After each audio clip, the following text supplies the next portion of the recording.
შესვლა აკრძალულია. გამოსვლის 27 თავის მე-9-დან მე-18 მუხლის ჩათვლით. როგორც კი მიუახლოვდებით სავანეს, შევამჩნევთ იმ ღობის სილამაზეს, რომლითაც შემოსარტყლულია სავანე. ჩვენ დავინახავთ დიდ კონტრასტს თეთრ ფარდებსა და მის ირგვლივ განლაგებულ რუხ კარვებს შორის. თეთრი ფარდები გვიტოვებს სიწმინდისა და ღმერთთან ახლოს ყოფნის განცდას. გარედან არ ჩანს ტაძარი, რადგანაც ჩვენს წინაშე აღმართულია 5 წყრთის, რაც არის 2,7 მეტრის ღობე. გარეთ ღმერთი არც ხატდება და არც არავინ გეგებებად.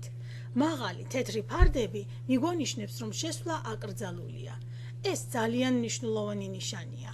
ყველა ჩვეულებრივი მიწიერი ადამიანისთვის ღმერთთან მისასვლელი დაკეტილია.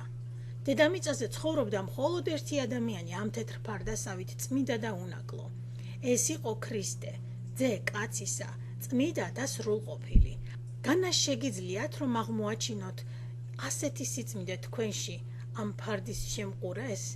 არის კი თქვენი ადგილი აქ? ბევრს სურს, რომ ქრისტეს მიმდევარი იყოს. ეს მართლაც კარგი რამაა.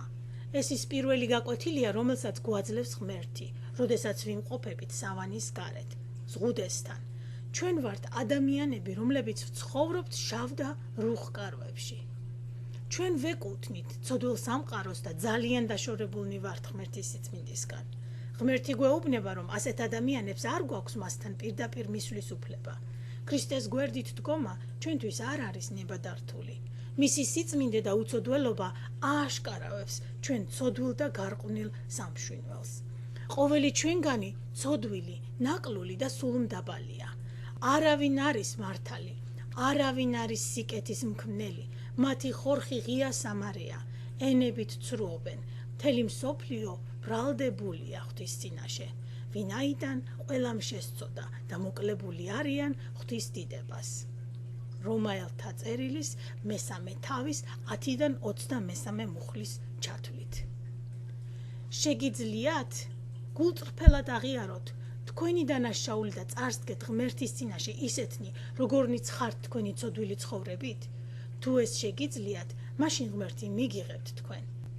სავანის აღმოსავლეთით არის კარიბჭე, რომელიც ღიაა მათთვის, ვინც აქ მოსანანიებლად არის მოსული.